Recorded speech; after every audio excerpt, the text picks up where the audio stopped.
मैं रोज सुबह 5 बजे उठती हूँ, फिर मैं मॉर्निंग वॉक पे जाती हूँ, मेडिटेशन करती हूँ, बच्चों के लिए नाश्ता तैयार करती हूँ और घर के काम में बिजी हो जाती हूँ। There are many household sources I have to do. तो फ्रेंड्स, क्या आप जानते हैं कि अगर आज का मेरा पूरा वीडियो आप ध्यान से देखते हैं तो आप इन सेंटेंसेस को इंग्लिश में स्पीक आउट करना सीख जाएंगे और आप पूरे दिन की दिनचर्या को इंग्लिश में इजीली एक्सप्लेन कर सकते हैं। So without any delay, let's start. Hello everyone, welcome to my channel. I am Anjana and today I'll teach you these sentences. Friends, आज का वीडियो बहुत ही यूजफुल होने वाला है और बहुत ही इंटरेस्टिंग होने वाला है, तो इसलिए अगर आपने मेरा चैनल अभी तक सब्सक्राइब नहीं किया है तो प्लीज सब्सक्राइब जरूर कर ले, क्योंकि आज से मैं शुरू कर रही हूँ कि कैसे आप इन टेंसेस को सीख के इंग्लिश स्पीकिंग अपनी इम्प्रूव कर सकते हैं। और आज तक आपने इन सेंटेंसेस को केवल ट्रांसलेशन के रूप में यूज किया होगा। अब जब हम स्कूल में पढ़ रहे होते थे तो प्रेजेंट इंडेफिनिट सीखा केवल इसलिए कि एग्जाम आ रहे हैं, ट्रांसलेशन बनाना आ जाए, हमारी इंग्लिश अच्छी हो जाए, तो राइटिंग स्किल पे ही हमने ध्यान दिया। अब मैं आपको बताऊंगी कि कैसे आप इन टेंसेस को सीख के स्पीकिंग में यूज कर सकते हैं। अगर आपको प्रेजेंट इंडेफिनिट टेंस आता है तो बहुत अच्छी बात है, अगर नहीं आता है तो आज आप मेरे साथ फॉर्म करना सीखेंगे, फिर आप स्पीकिंग में कैसे यूज करते हैं इन्हें सीखेंगे। और फ्रेंड्स, वीडियो के अंत तक जरूर बने रहें, क्योंकि लास्ट में आपको बताऊंगी कुछ ऐसी ट्रिक्स जिससे आप 2 मिनट में पूरे दिन की इंग्लिश को बहुत अच्छे से स्पीक आउट करना सीख जाएंगे।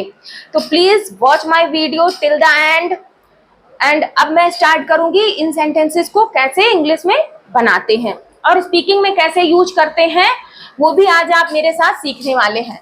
सबसे पहले मैं आपको बता दूं कि जैसे जिन वाक्यों के अंत में ता है, ती है, ते है आता है, तो उन सेंटेंसेस को प्रेजेंट इंडेफिनिट टेंस कहते हैं। दूसरी बात ये भी समझ लें हम कि प्रेजेंट इंडेफिनिट टेंस में वो वाले सेंटेंस आते हैं जो हम लोग डेली रूटीन में अपनी बातों को बोलते हैं। जैसे मान लीजिए आपने कहा कि मैं खाना खाता हूँ, मैं स्कूल जाता हूँ, मैं पढ़ता हूँ, तो इस टाइप के जो सेंटेंसेस होते हैं वो प्रेजेंट इंडेफिनिट टेंस में आते हैं।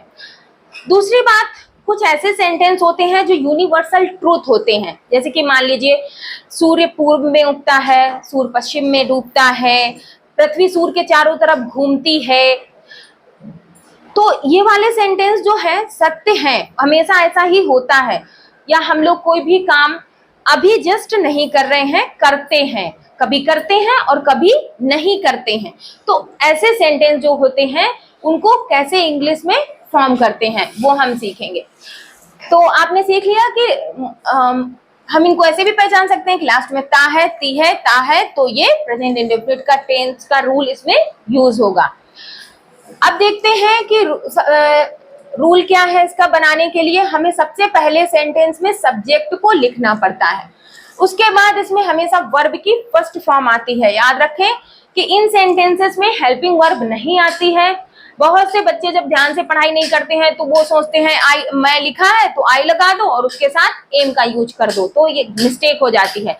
इनमें हेल्पिंग वर्ब का यूज नहीं होता है, सब्जेक्ट के बाद डायरेक्ट मेन वर्ब का यूज होता है।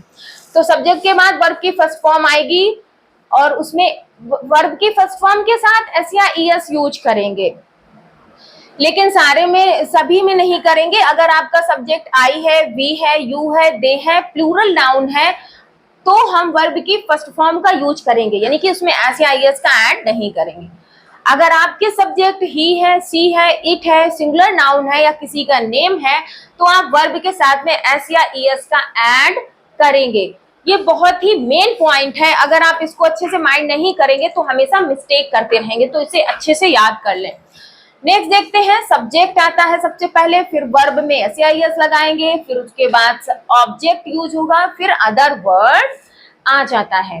तो आपने देखा बहुत सिंपल है। अगर आप कोई सेंटेंस बोल रहे हैं, अपने डेली रूटीन के बारे में बता रहे हैं, तो सबसे पहले आप सब्जेक्ट यूज करेंगे, उसके बाद आप तुरंत वर्ब यूज करेंगे। और वर्ब में बस एक ही कंडीशन है जो आपको माइंड रखनी है कि अगर ये वाले सब्जेक्ट हैं, प्लूरल नाउन है, तो आप वर्ब की फर्स्ट फॉर्म लगा दें, और अगर सिंगुलर सब्जेक्ट है तो आप वर्ब में एस या ईएस का ऐड जरूर करेंगे। सीखते हैं हम ट्रांसलेशन में। जैसे लिखा है, मैं सुबह जल्दी उठता हूँ। तो सबसे पहले आपको उसमें सब्जेक्ट क्या है, कौन उठता है जल्दी, मैं, तो ये है सब्जेक्ट, तो सबसे पहले इसकी इंग्लिश आ जाएगी, मैं को कहते हैं आई। नेक्स्ट देखते हैं, कह रहे हैं वर्ब का यूज करना है, तो इसमें वर्ब कौन है, सुबह जल्दी उठता हूँ, सुबह से लेकर शाम तक जो भी हम काम करते हैं, उठना, खाना पीना, रोना गाना, तो ये वर्ब्स होते हैं। अब इसमें क्या हो रहा, उठना, तो ये हो गई वर्ब। अब हम इसको उठने की इंग्लिश होती है get up, I get up. अब देखिए यहाँ पे आई था, आई के साथ हमें केवल वर्ब की फर्स्ट फॉर्म रखनी है, उसमें हम ऐसे आई एस नहीं ऐड करेंगे। याद रखेंगे यहाँ ऐसे आई एस उन्हीं सब्जेक्ट में यूज करेंगे जो सिंगुलर होंगे। तो आई गेट अप हो गया, और कैसे उठता हूँ, जल्दी, तो जल्दी के लिए यूज होगा अर्ली, और सुबह के लिए इन द मॉर्निंग।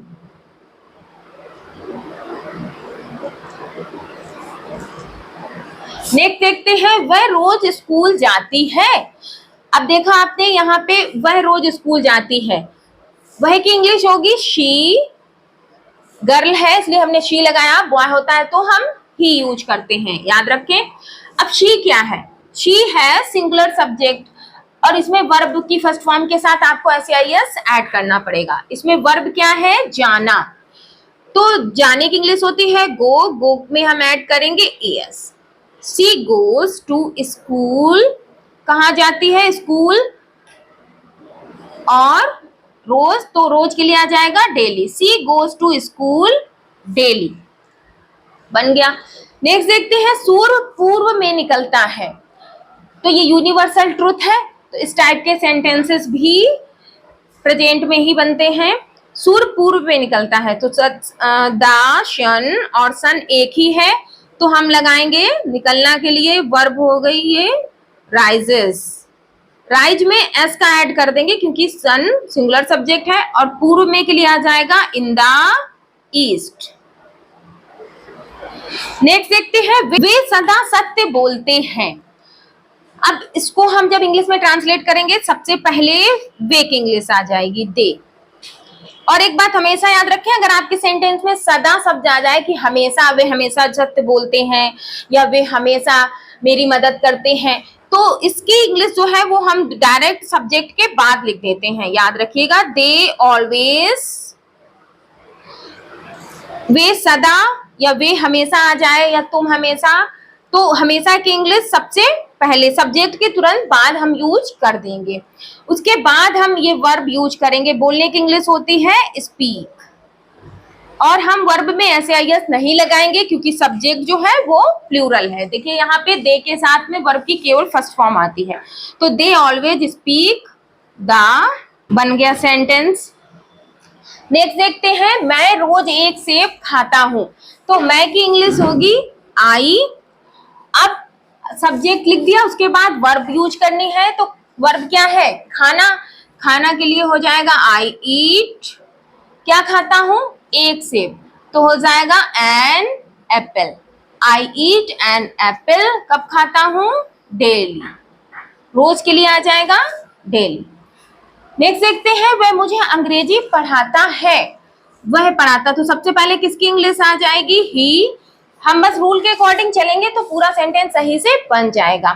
अब ही को हमने देखा, ही हमारा कैसा सब्जेक्ट है, सिंगुलर में है, तो वर्ब में ऐसे आई एस हम ऐड करेंगे। पढ़ाना की इंग्लिश होती है टीच, तो टीच में हम यूज कर देंगे यस, हो जाएगा टीचर्स। ही टीचर्स, मुझे पढ़ाता है, तो ही टीचर्स मी इंग्लिश, बन गया सेंटेंस। नेक्स्ट देखते हैं, बच्चे शाम को टीवी देखते हैं, बच्चे, बच्चे के लिए इंग्लिश होगी चिल्ड्रन। अब चिल्ड्रन कैसे हैं, मैनी है, प्लूरल सब्जेक्ट है, तो हम वर्ब में ऐसे आई एस नहीं लगाएंगे। और देखने, टीवी देखने के लिए हमेशा वॉच का यूज होता है, याद रखें, और हम वॉच में एस का यूज नहीं करेंगे, केवल वर्ब की फर्स्ट फॉर्म रहेगी। Children watch TV at evening, शाम को देखते हैं तो एट इवनिंग यूज होगा। पृथ्वी सूर्य के चारों ओर घूमती है, ये भी एक यूनिवर्सल ट्रुथ सेंटेंस है। इसे बनाने के लिए सबसे पहले पृथ्वी की इंग्लिश आ जाएगी द अर्थ। अब घूमने की इंग्लिश आ जाएगी रिवॉल्व्स पृथ्वी एक है तो इसलिए हम वर्ब में एस का यूज कर देंगे। द अर्थ रिवॉल्व, चारों ओर की इंग्लिश आ जाएगी अराउंड द सन। बन गया सेंटेंस। अगर आपको ये सेंटेंसेस अच्छे से फॉर्म करने आ गए हैं तो आप प्लीज एक एनडी बना लीजिए, उसमें आप रूल्स नोट कर सकते हैं और 2-3 बार आप जब वीडियो बार बार देखेंगे तो आपको और अच्छे से फॉर्म करना आ जाएंगे। अब मैं आपको बताना चाहूंगी कि आप कैसे डेली लाइफ की इंग्लिश, जो आप डेली रूटीन बोलते हैं, उनमें कैसे यूज कर सकते हैं। मान लीजिए आप किसी को अपने बारे में बता रहे हैं कि मैं सुबह 5 बजे उठता हूँ, मैं मॉर्निंग वॉक पर जाता हूँ, मैं खाना बनाता हूँ, या कोई भी आप अपने बारे में काम बता रहे हैं, तो आप कैसे उसको इंग्लिश में बताएंगे। तो बहुत ही सिंपल है। सबसे पहले आप आई बोलेंगे, उसके बाद आप जो वर्ब बोल रहे हैं उसका यूज करेंगे, और आई के साथ तो वर्ब की फर्स्ट फॉर्म आती है, उसमें एस या ईएस भी आपको ऐड नहीं करना पड़ता है। तो आपने कहा कि आप सब, मैं सुबह 5 बजे उठता हूँ, तो आप डायरेक्ट बस बोले I get up at 5 o'clock। आपने क्या बोला? I get up at 5 o'clock। पहले आई बोला, फिर वर्ब बोली, और फिर उसके बाद आप ऑब्जेक्ट बोल सकते हैं। अब आपने जैसे कहा कि मैं रोज 1 सेब खाता हूं, तो आप आई बोले, ईट बोले और 1 एन एप्पल बोलेंगे, फिर डेली बोल देंगे, तो आपका सेंटेंस बन जाएगा आई ईट एन एप्पल डेली। बस I play, I go, I learn, I read, ऐसे करके आप सारे सेंटेंस बना सकते हैं। उसके आगे का जो शब्द होता है, जैसे मान लीजिए आपने कहा कि मैं खेलता हूं, तो आप बोलेंगे आई प्ले। आपने कहा मैं क्रिकेट खेलता हूं, आप बोलेंगे आई प्ले क्रिकेट। अब अगर आप बोले मैं रोज क्रिकेट खेलता हूं, तो आई प्ले क्रिकेट डेली। अब अगर आप बोलेंगे मैं रोज मैदान में क्रिकेट खेलता हूं, तो बस इसी के आगे आप जो भी वर्ड आपका इंक्रीज हो रहा है, आप उसके आगे वर्ड को ऐड करते रहें। आप बोलेंगे I play cricket daily in the field. या मान लीजिए आप जैसे सिंपली आपने बोला मैं स्कूल जाता हूं, तो पहले आप मैं की इंग्लिश बोले, जाने की इंग्लिश बोले, फिर स्कूल की इंग्लिश बोले, तो आई गो टू स्कूल। अब आपने कहा कि मैं सुबह स्कूल जाता हूं, तो आप बोलेंगे I go to school in the morning. अब आपने कहा मैं मम्मी के साथ स्कूल जाता हूं, आप बोलेंगे I go to school with my mother. तो ऐसे फ्रेंड्स केवल आप अपने आप को बताने के लिए आई बोल के वर्ब का यूज करते जाएं और अपना कोई भी सेंटेंस फॉर्म कर सकते हैं। तो प्लीज आज आप जरूर ट्राई करिएगा। और मैं स्पीकिंग के लिए आपको ये सेंटेंस बता रही हूँ, तो स्पीक आउट जरूर करें। पहले जब हम बचपन में पढ़ते थे स्कूल में, तो राइटिंग पे ही ध्यान देते थे, तो ट्रांसलेशन करना आ जाता है, और फिर हम ये सोचते हैं कि स्पीकिंग तो आ ही नहीं रही है, ट्रांसलेशन आता है लेकिन स्पीकिंग नहीं आ रही, क्योंकि हम बोल नहीं रहे हैं। तो मेरी आपसे यही रिक्वेस्ट है कि अगर आप स्पीकिंग के लिए यूज करना चाहते हैं, तो आज आप अपना पूरा डेली रूटीन इंग्लिश में लिखें और उसको फिर स्पीक आउट करें। और एक बात और याद रखें कि अगर आप किसी सामने वाले के बारे में बता रहे हैं कि तुम खेलते हो, तुम पढ़ते हो, तुम हंसते हो, तो इसमें भी बहुत सिंपल है, यू करके बस आप सेंटेंस बोलें। तुम खेलते हो, यू प्ले। तुम पढ़ते हो, यू रीड। तुम किताब पढ़ते हो, यू रीड द बुक। ऐसे बन जाता है। अब एक और बात है कि आपने थर्ड पर्सन की बात की, आपने कहा वह बोलती है, वह खेलती है, वह हंसती है। तो हमने अभी आपको बताया था कि जो सिंगुलर सब्जेक्ट होते हैं, जैसे शी है, तो इसके साथ वर्ब में एस या ईएस का ऐड होता है। तो आप याद रखेंगे, आप बोलेंगे she plays, she learns, she कुक्स the food. तो आप ऐसे शी, ही या किसी का नेम होगा, उसके साथ वर्ब में एस ऐड कर देंगे। और जब आप अपने बारे में बात कर रहे होंगे, तो बस आई के बाद में आपको वर्ब यूज करनी है, वर्ब की फर्स्ट फॉर्म यूज करनी है। तो प्लीज आज आप कोशिश करें, इन सेंटेंसेस को बोलें। जरूरी नहीं आप किसी से बोलें, अगर आपका कोई पार्टनर नहीं है, कोई सुनने वाला नहीं है, कोई समझने वाला नहीं है, तो आप अकेले में ही आप प्रैक्टिस कर सकते हैं। तो प्लीज अगर आपको मेरी वीडियो अच्छी लग रही है तो कमेंट करके जरूर बताइएगा। और अगर इंग्लिश से जुड़े कोई भी क्वेश्चन है, आपको कोई भी डाउट्स होते हैं, तो प्लीज कमेंट में जरूर बताइएगा, मैं उनको क्लियर करने की कोशिश करूंगी। और अगर आपको वीडियो पसंद आ रही है तो प्लीज ज्यादा से ज्यादा लोगों में शेयर करें, जिससे कि उनको भी अपॉर्चुनिटी मिल पाए और वो सीख पाए। वीडियो को लाइक जरूर कर दें और वीडियो को ज़्यादा से ज़्यादा शेयर करें जिससे कि सब पढ़ें सब पढ़ें।